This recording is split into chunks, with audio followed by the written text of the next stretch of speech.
Good morning, students. Our today's topic is Chapter 7, Topic 7.6 Criteria for Congruence Triangles. अब हमें congruence triangle का जो है क्राइटेरियाज देखने हैं कि कॉन्ग्रुएंसी किस किस पे फॉलो होती है. So here the first one is SSS congruence criterion. That means S for side. So here side congruence triangle. अगर हम एक ट्राइंगल ए बी सी और दूसरा ट्राइंगल पी क्यू आर, दो ट्राइंगल लेते हैं और इनकी corresponding sides, suppose A B की corresponding side P Q, B C की corresponding side Q R and A C की करस्पॉन्डिंग साइड पी आर. अगर ये साइड्स इक्वल हैं, suppose A B equal 5 centimetre और इस ट्राइंगल पी क्यू आर में P Q equal 5 centimetre है, B C 2 centimetre and Q are भी 2 centimetre, ए सी 3 centimetre और ये 3 centimetre. Suppose this is 5, this is 2 and this is 3 and 3. ये अगर corresponding sides equal हैं, that means P A B equal P Q, B C equal Q R and A C equal P R. So by side congruence criteria, triangle ABC congruence triangle PQR. That means triangle ABC and PQR congruent होंगे अगर इनकी corresponding sides जो है वो equal होंगी या एक same ratios में होंगी. Now second one is, अगर triangle congruent है तो तो उसके लिए SAS, अगर SAS congruence criterion है तब भी जो है triangle congruent होंगे. अगर इसका मतलब हो गया side A for angle side, that mean side angle side congruence criterion. So इसका मतलब दो साइड्स और एक एंगल. सो सपोज एक करस्पॉन्डिंग साइड्स, हमने एक एंगल ले लिया, corresponding angle B 70 degree and corresponding angle Q, मतलब बी के करस्पॉन्डिंग एंगल क्यू है और दोनों की वैल्यू का जो मेजरमेंट, दोनों का मेजरमेंट है 70 डिग्री.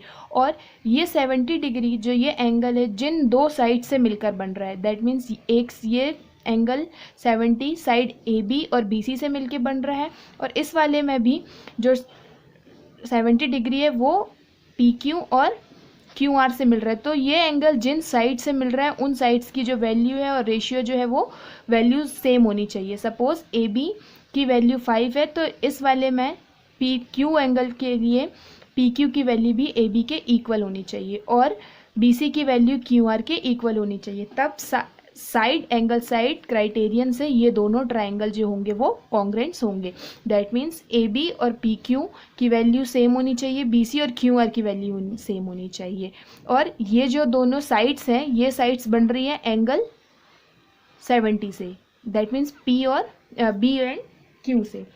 सो दो साइड्स और एक एंगल अगर इक्वल है तो साइड एंगल साइड क्राइटेरियन से दोनों ट्राइंगल जो होंगे वो कॉन्ग्रुएंट्स होंगे. सो इसके लिए if under correspondence two sides of the angle included between them of a triangle are equal to the corresponding sides and the angle included between them and another triangle, then the triangle are congruent. अगर दो sides जो कि angle 70 के लिए जो 70 से जो बन रही है और इसमें एंगल 70 के लिए क्यू जो है एंगल क्यू से जो दो साइड्स बन रही है, ये अगर सेम होंगी तो ट्राइंगल ए बी सी और पी क्यू आर जो होंगे वो कॉन्ग्रुएंट्स होंगे. थर्ड जो लॉ होता है वो कॉन्ग्रुएंसी के लिए ये हो सकता है कि अब होगा here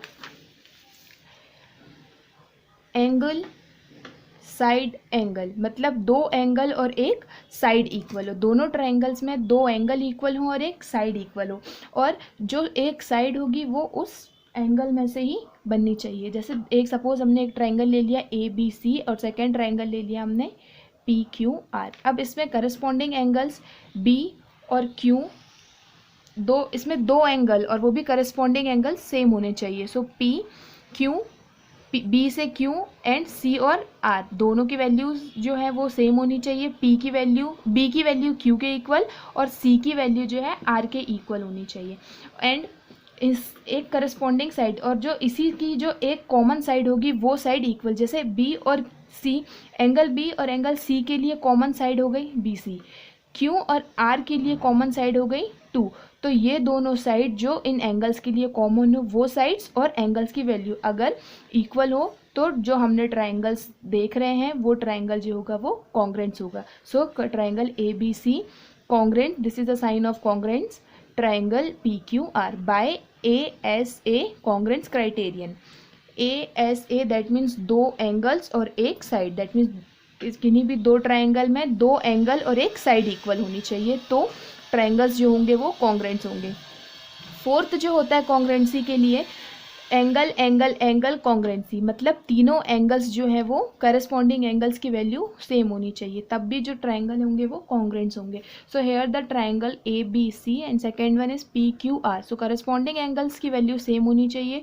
angle A corresponding angle P, so angle A and P की value 60 degree, B and Q की वैल्यू करस्पॉन्डिंग एंगल्स हैं, इनकी दोनों की वैल्यू 40 डिग्री है। C और R करस्पॉन्डिंग एंगल्स हैं, इन दोनों की वैल्यू 80 डिग्री है। सो AAA कॉन्ग्रेंसी से, एंगल एंगल एंगल कॉन्ग्रेंसी से ये दोनों ट्राइंगल जो है ABC एंड PQR जो होंगे कॉन्ग्रेंस ट्राइंगल होंगे। एंड लास्ट वन जो हमारा होता है राइट एंगल ट्राइंगल, इसमें राइट एंगल ट्राइंगल में होता है, इसके लिए लॉ होता है right hypotenuse side, that means right का मतलब राइट एंगल 90 डिग्री, हाइपोटेनियस यानी hypotenuse that means this side is called hypotenuse and one another sides of this triangle जो कि इस 90 डिग्री से 90 डिग्री जिसमें बन रहा हो उसकी एक साइड हाइपोटेनियस और 90।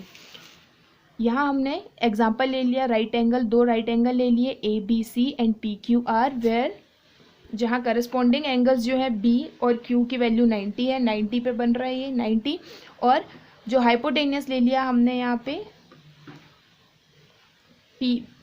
AC एंड PQ, हाइपोटेनियस की वैल्यू सेम होनी चाहिए 8 and another side of this triangle AB and PQ, इसकी वैल्यू जो है 3 सेंटीमीटर 3 सेंटीमीटर।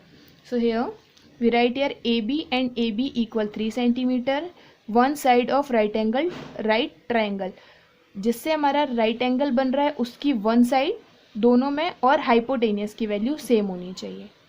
सो हाइपोटेनियस की वैल्यू दोनों में सेम है, AC and PQ PR 8 centimetre और AB एंड AB के करस्पॉन्डिंग साइड PQ दोनों की वैल्यू AB एंड QR की वैल्यू दोनों की सेम। यहाँ पे हम इसकी करस्पॉन्डिंग अगर नहीं भी ले रहे हैं बट जो 90 डिग्री से जो एंगल बन रहा है दैट मीन्स 90 डिग्री जो है वो AB और BC साइड से बन रही है, तो एक साइड अगर ये हो गई AB और दूसरे की अगर हम PQ भी लेते हैं तो ये जो होगा कॉन्ग्रेंट्स होगा, क्योंकि ये है ये कॉन्ग्रेंसी रूल है राइट हाइपोटेनियस साइड, मतलब एक तो 90 डिग्री होना चाहिए, करस्पॉन्डिंग एंगल्स 90 डिग्री का होना चाहिए, दोनों की जो है हाइपोटेनियस की वैल्यू सेम होनी चाहिए और एक साइड सेम होनी चाहिए। एक साइड मतलब या तो ये वाली या फिर इसकी बेस, दोनों साइड इक्वल होनी चाहिए।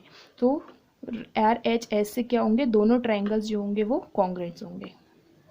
अब हम इन लॉज का, इन एग्जांपल्स का यूज़ एक्सरसाइज 7.3 के क्वेश्चंस को सॉल्व करने में इन रूल्स को अप्लाई करेंगे और क्वेश्चंस को सॉल्व करेंगे।